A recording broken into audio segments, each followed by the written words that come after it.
Hello everyone. आज हम लोग जो टॉपिक पढ़ेंगे, जो डिस्कस करेंगे वो है बहुत कॉमन डिसऑर्डर है, बहुत प्रिवेलेंट है आजकल के सेटिंग में, that is diabetes mellitus. Diabetes के बारे में आपने पढ़ा होगा, थोड़ा बहुत आपको उसका नॉलेज भी होगा, जिसको लेमन्स टर्म में हम लोग क्या बोलते हैं, चीनी की बीमारी बोलते हैं या मधुमेह हिंदी में बोला जाता है डायबिटीज को।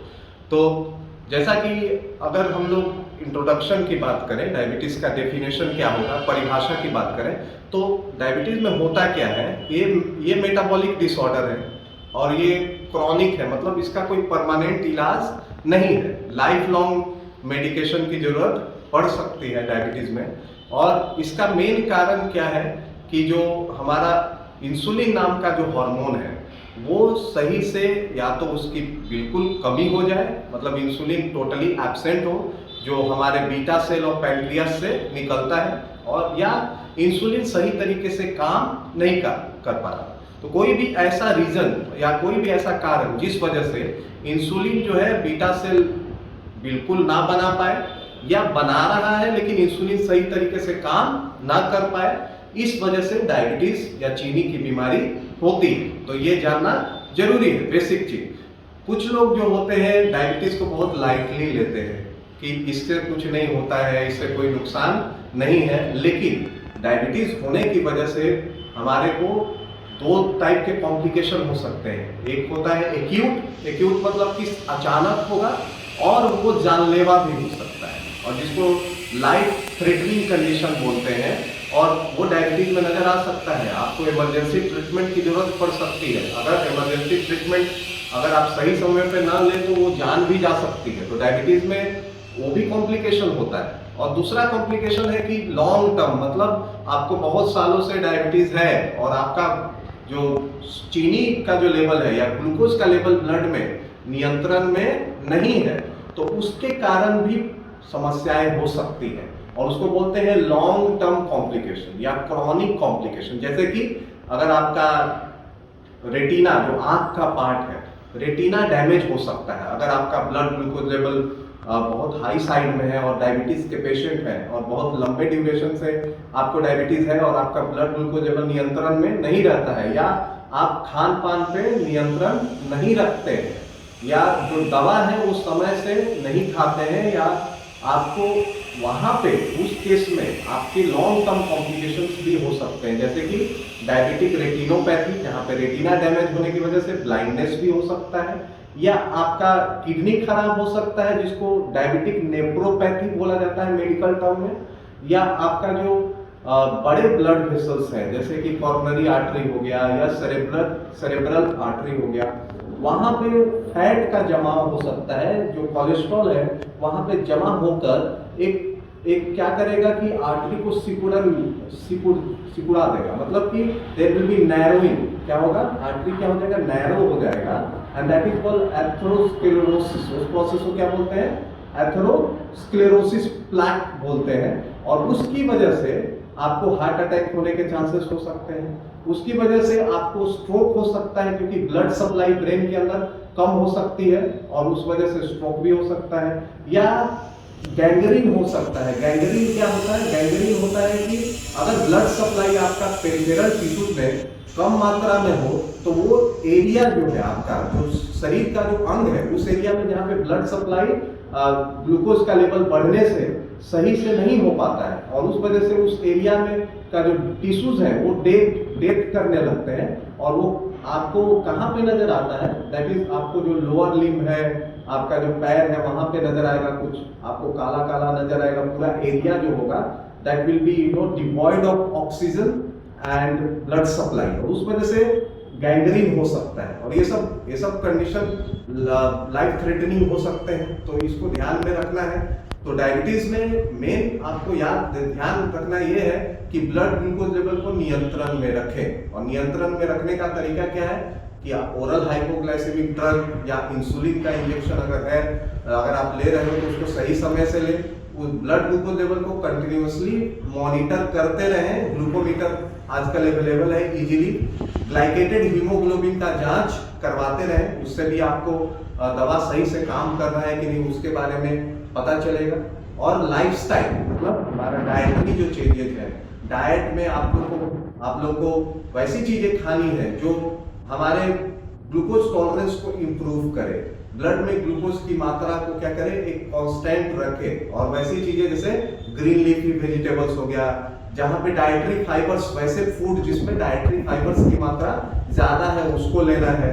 मीठा नहीं खाना है, या फ्राइड आइटम्स जिसमें फैट की मात्रा या कोलेस्ट्रॉल की मात्रा ज्यादा है उसको नहीं लेना है। डेली एक्सरसाइज करना है, एक्सरसाइज करने से या एडिपोज टिश्यू जो आपका फैट सेल्स है उसको कम करने से आपका जो इंसुलिन का जो रिस्पॉन्स है वो बढ़ता है शरीर के अंदर, तो इससे आपका ग्लूकोज जो होगा वो नियंत्रण में रहेगा। तो ये सब लाइफस्टाइल चेंजेस भी करवाना जरूरी है और ये याद रखना है। अगर हम नेक्स्ट पार्ट, अगर हम क्लासिफिकेशन की बात करें तो दो टाइप का डायबिटीज होता है, टाइप 1 एंड टाइप 2। मेनली ये दो टाइप के ही होते हैं। तो टाइप 1 डायबिटीज में क्या होता है कि इंसुलिन बिल्कुल ना के बराबर होता है, मतलब इंसुलिन टोटली एब्सेंट रहता है, टोटल एब्सेंट इंसुलिन का।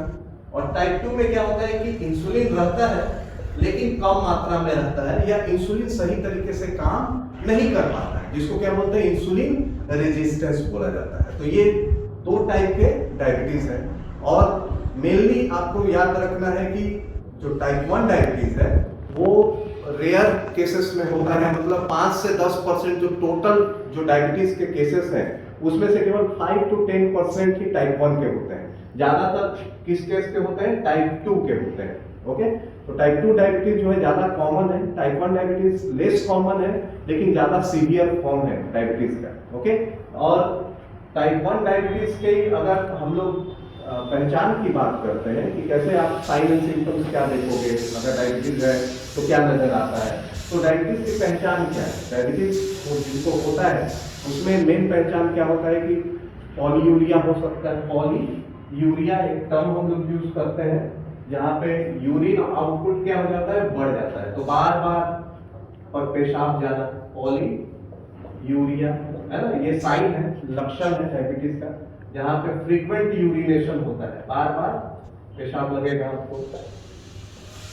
दूसरा क्या है, पॉलीडिप्सिया है ना, पॉलीडिप्सिया मतलब बार बार थर्स्ट लगना, पानी प्यास लगना, इंक्रीज थर्स्ट मतलब प्यास लगना बार बार। और पॉलीफेजिया इसका मतलब क्या होता है, इंक्रीज हंगर, मतलब बार बार भूख लगना, तेजी से बार बार आपका क्या होगा, भूख लगेगा। तो ये पॉलीयूरिया, पॉलीडिप्सिया और पॉलीफेजिया ये कैरेक्टरिस्टिक साइन है जहां पे ज्यादा बार बार पेशाब लगना, ज्यादा प्यास लगना और ज्यादा भूख लगना। तो ये मेडिकल टर्म है, पॉलीयूरिया, पॉलीडिप्सिया एंड पॉलीफेजिया है ना। तो ये इंपॉर्टेंट साइन एंड सिम्टम्स है, तो ये याद रखना है। उसके अलावा हम लोग ये भी ध्यान रखना है कि अगर किसी को डायबिटीज डायग्नोज करना है तो क्राइटेरिया क्या है कि कितना होगा तो बोलेंगे कि हाँ किसी को डायबिटीज हो गया है। जब जांच कराने के दौरान हम लोग ग्लूकोज का जांच करते हैं, और जैसे आपको मालूम है कि ग्लूकोज का लेवल बढ़ा हुआ रहता है डायबिटीज में, तो उसका जांच हम लोग करते हैं। तो इसका क्राइटेरिया क्या है, अगर आपका फास्टिंग प्लाज्मा ग्लूकोज मतलब फास्टिंग सैंपल मतलब 8 से 12 घंटे पानी के अलावा आपको कुछ नहीं लेना है। अगर आप सैंपल दे देते हो फास्टिंग करने के बाद 8 से 12 घंटे, जब आप सैंपल ब्लड दोगे और ब्लड से प्लाज्मा निकाला जाएगा और उसमें अगर वैल्यू आपका 126 या 126 से ज्यादा आ गया तो मतलब आपको डायबिटीज हो गया है। और या तो अगर हम खाने के 2 घंटे के बाद जब सैंपल देते हैं ब्लड सैंपल, उसको बोलते हैं पोस्ट प्रेंडियल प्लाज्मा ग्लूकोज, खाने के 2 घंटे के बाद अगर उसका वैल्यू 200 या 200 से ज्यादा आ रहा है तो वो भी डायबिटीज का पहचान है। ओके, या अगर आपको सिम्टम्स है जैसे कि पॉलीयूरिया है, पॉलीडिप्सिया है, पॉलीफेजिया है, आपका फेटिंग महसूस हो रहा है, कमजोरी थोड़ी लग रही है, वजन कम हो गया है, और साथ ही साथ अगर हम रैंडम प्लाज्मा ग्लूकोज का जांच करें, रैंडम मतलब any time of the day, उसमें कोई रिक्वायरमेंट नहीं है कब देना है या 2 घंटे के बाद या 8 से 10 घंटे, कभी भी अगर आप सैंपल दे रहे हो उसको रैंडम बोलते हैं, रैंडम सैंपल बोलते हैं। तो उसमें अगर रैंडम प्लाज्मा ग्लूकोज अगर सिम्टम्स के साथ अगर उसका वैल्यू भी 200 या 200 से ज़्यादा आ रहा है तो वो भी किसी की पहचान है डायबिटीज की। तो ये तीनों में से कोई भी एक अगर आपका ये आ जा रहा है तो वो डायबिटीज की पहचान है ना। तो ये डायबिटीज को डायग्नोस करने का तरीका यही है, ये क्राइटेरिया स्टैंडर्ड क्राइटेरिया है।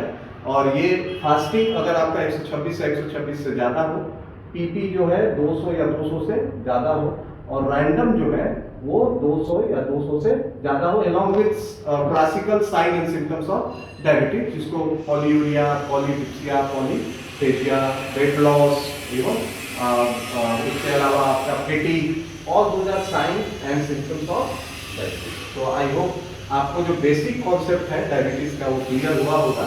इसके बारे में और डिटेल में टाइप 1 डायबिटीज के बारे में हम लोग बाद में बात करेंगे। तो आई होप दिस वीडियो और this short video was fruitful to you. आप लोगों को समझ में आया होगा बेसिक कॉन्सेप्ट डायबिटीज का। So thank you for joining.